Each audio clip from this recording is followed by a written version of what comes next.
Hi, my name is Sarah and I'm the designer behind Le PERLINES pattern.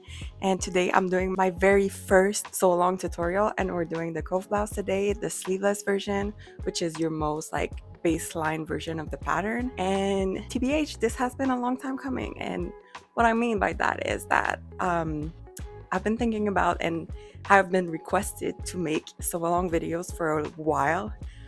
But the thing is, I make reels for Instagram and editing a 1 minute video takes me about 2 hours. So just the prospect of editing a YouTube video seems very daunting. Plus the fact that I have to look at my face and hear myself speak for an hour, I think it categorized as personal kind of torture that no one really should go through. So yeah, I've been avoiding it. But yeah, here we are. I hope you enjoy it. All right, so let's get this info dump out of the way. First, the Cove Blouse has waistline and neckline flounces, and these are really optional and you can mix and match them and you can put both, you can skip them all. Really, that's up to you. The version I'm doing today is a very simple sleeveless version, so we won't be doing any of that, but I am doing view 3 in my next tutorial and I'll be making the neckline flounce. So if you're curious about that, it's going to be in that video. Next, let's talk fabric. So the Cove Blouse is really meant to work with lightweight to medium weight woven, and the type of fabric you choose will really impact the final look of the garment. For example, the one I'm making today, the sample is made out of a 6-ounce denim and it's gonna have more structure, whereas the one that I'm making in the other video is made with a rayon crinkle and it's more flowy and it's more draped. So really what you're gonna pick as a fabric is either give it more structure or more fluidity. So yeah, that's up to you. All right, and then the last thing I want to mention before we start this tutorial is that the pattern comes with all my patterns usually have a 1.5 centimeter seam allowance, but I always sew with a 1 centimeter seam allowance, and my personal patterns have a 1 centimeter seam allowance. So that's what you're gonna see on the video. It doesn't change anything. It's just if you think that it looks slimmer than yours, that's why. And yeah, that's it, really. Okay, I'll see you on the other side, I guess. What's the sign off for this? I guess we'll find a way. Anyway, yeah, I'll see you on the other side. Okay, bye. So the first step in this project is to stay stitch around the front and back necklines. And really what this does is prevent the fabric from stretching. And I'd say it's mostly important for the front neckline for this project because part of it is cut on the bias. When I was in fashion school, the teachers were really adamant that this step, stay stitching, should be done as soon as your piece is cut, because even just moving it from the work tables to the machine could stretch it. Listen, I'm not an alarmist and it seemed like an exaggeration at the time, and listen, I still don't do it today right after I cut my pieces, but unfortunately they were right. It's true. So the best thing to do is to stay stitch your neckline as soon as possible. All right, so the next things we'll be doing is sewing the shoulders together, so right sides together, and then you want to press that seam open afterward. For the bodice, we do not really need to worry about finishing seams since the whole thing is lined. And speaking of lining, you want to repeat the same process for the lining, and that'll be the case for most of the pieces except for the lower parts. Next, we'll put the main fabric right sides together with the lining and stitch all around the neckline. If you've made the sleeve version of the Cove dress before, this is where the instructions differ, and that's because we want to finish the neckline and armholes and still want to be able to turn it all out afterwards, so we can't create a loop. In this instance, that would be where the neckline is, so that's why we're not sewing down the center front of the neckline.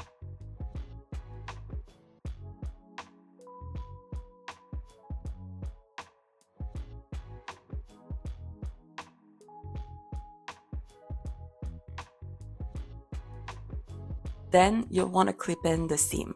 When you're clipping a seam, you want to get as close to the seam line as possible. Otherwise, you'll see when you turn everything right side out, there might be some weird pulling in these curved areas. And by the way, here, the biggest focus is the back neckline because that's the most curved area. Next, you'll want to understitch the lining around the neckline. So basically, when you're understitching, you send the lining only and the seam allowances all in one way, and then you sew through all of the layers. But what you want to do is stay pretty close to the seam line. What understitching does is that it prevents the lining from peeking through or rolling out when you're wearing the garment.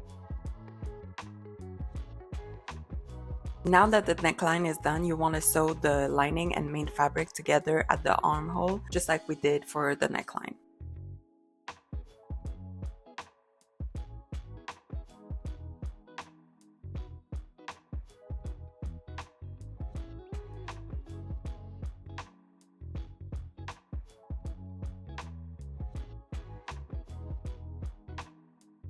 Then, just like we did for the neckline, you'll want to clip in your seams at the most curved areas. And now when that's done, you'll want to understitch the lining here, but because the neckline is sewn together already, it's going to be a bit trickier to do, and you'll see when you get close to the shoulder seam, it will look like you're sewing in a tunnel, so you won't be able to do it all in one go. So instead, try and sew as close to the shoulder seam as you can, clip your threads, and then repeat from the other side, so it's almost like they meet at the shoulder seam in the middle there. And then once the understitching is done, turn everything right side out and press really well.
Alright, so now that our neckline and armholes are finished, we can join the center seam. So you'll put the center fronts together, main fabrics together, and linings together. They're already joined at the neckline, so it's really just one seam down the middle. I like to clip the seam right where they meet at the center and then press my seams open, and then I turn everything right sides out and press down the middle.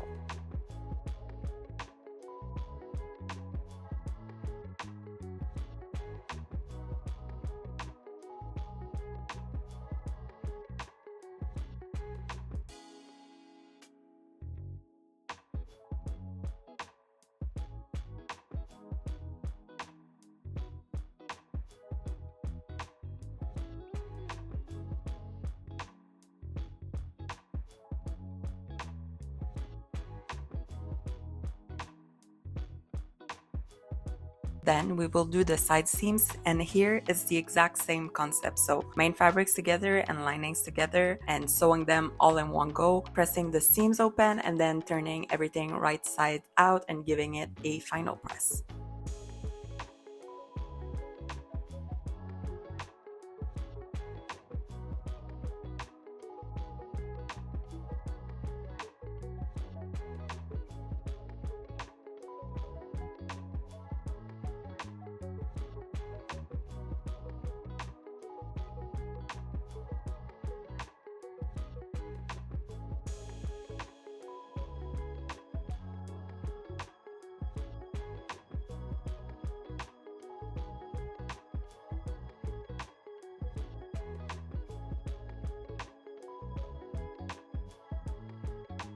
Alright, now the next step is to prep the gathering stitches that are under the bust. I always use elastic thread in my bobbin to do gathering stitches, so that's still what I'll do, but you can use whatever technique you want. And in the instructions, I also have a separate annex on my favorite method, so you can check that out. What we want to do here is do the gathering stitches in between the two notches at the front. And oh yeah, you need to catch both the lining and the main fabric here.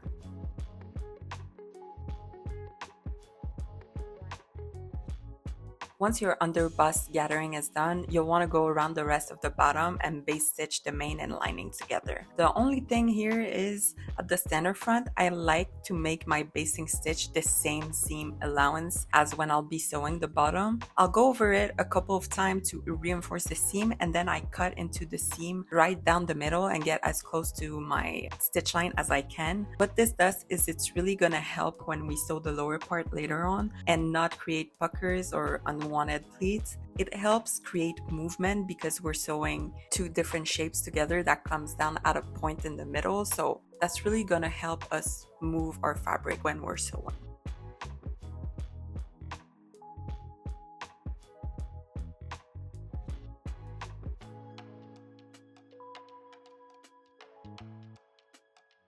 And yeah, alright, for now we're done with the bodice part and we'll move to the lower part. So the first thing to do here is to stitch the side seams together, right sides together. And note here that the lower part is not lined, so once the seam is done, you need to finish it.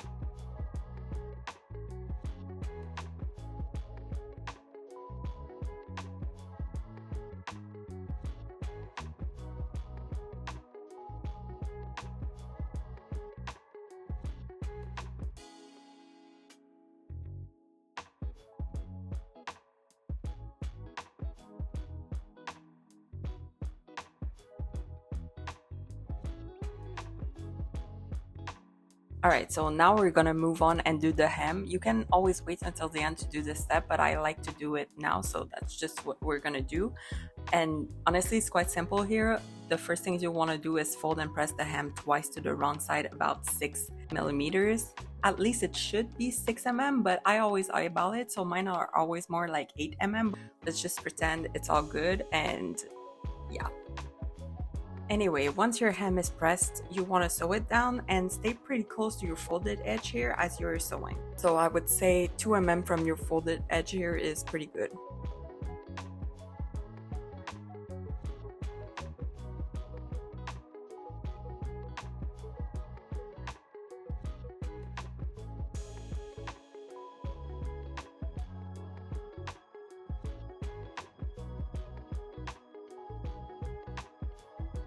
Alright, so now the lower part is done and it can be assembled to the bodice. The first thing to do here is to pull on the gathering threads until they match the notches on the lower part. In my case, since I used elastic thread, I don't need to do that, but when I sew the bodice to the lower part later on, I'll stretch the bodice so it matches the notches on the lower part. Anyway, now we're ready to assemble the bodice and lower part together. Here I like to insert the lower part into the bodice right sides together, and then before I start sewing, I like pin in place at the side seams, the back double notch, the underbust notches, and then at the front. And once everything's pinned in place, I just start sewing them together. Okay, so while you're sewing the bodice and the lower part together, when you get to the center front, you'll see that it's kind of weird, and it will look like a point where the lower part is, and then the bodice will have like an inverted triangle, and there will be some lost space. That's normal. It's because the shapes we're sewing together are opposite, and that's why we made the basting stitch and we clip down the middle. It's just gonna allow you to have more movement in your seam. So what you want to do here is sew right over that basting stitch right to the edge, pivot your project, and then continue sewing. And once that seam is done, remove all your basting stitches and finish your seam.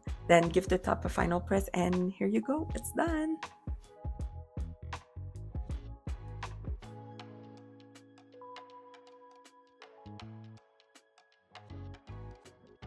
Alright guys, this is the final look. This is what we made.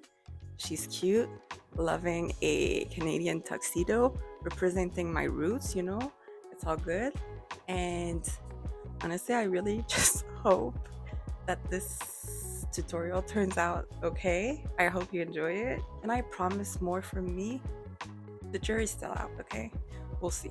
But yeah, thanks for coming along, and hopefully I will see you in the next one. Goodbye.